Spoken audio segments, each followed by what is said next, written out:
I'm Alex Jang from Johns Hopkins School of Medicine. I'm going to present the results of our study entitled Multiple Growth Periods Predict Unfavorable Pathology in Patients with Small Renal Masses.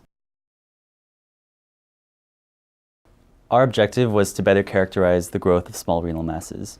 The reason we wanted to do this study was because there's been an increase in the detection of small renal masses, half of which are incidentally discovered and 20 to 30% which are benign masses. Previous studies cite overall growth rate as an indicator of malignancy. However, prospective studies have failed to show this correlation.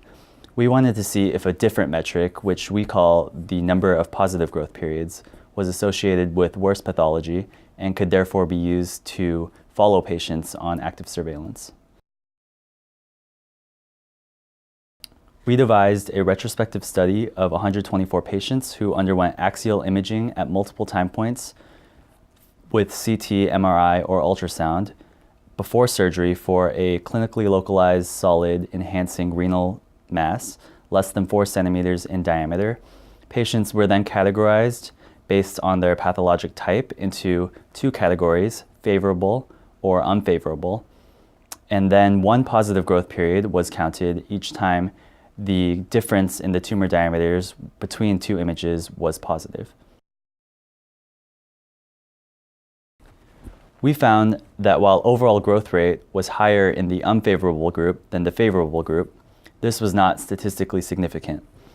We found a significant trend difference in the number of positive growth periods between the 2 groups, and we also found a positive association between the number of positive growth periods and unfavorable pathology. This study showed that overall growth period of small renal masses does not predict pathology and may not be as informative of malignant potential as previously thought. Instead, we found that there was a significant difference in trend in the number of positive growth periods between patients with favorable and unfavorable pathology. This correlates with how these small renal masses have been observed to grow in a nonlinear stepwise fashion over time. Our data suggests that the number of positive growth periods may be a useful metric for characterizing the nonlinear growth of these small renal masses and potentially be used as a tool for managing patients under active surveillance. So even though this study was done in a retrospective fashion for surgical patients, this may have implications for our active surveillance patients. So we always thought traditionally that small renal masses under active surveillance grew at about 1 millimeter per year on an average basis. But in reality, these tumors do not grow at a consistent level, and in fact they grow in spurts and then remain quiescent for a period.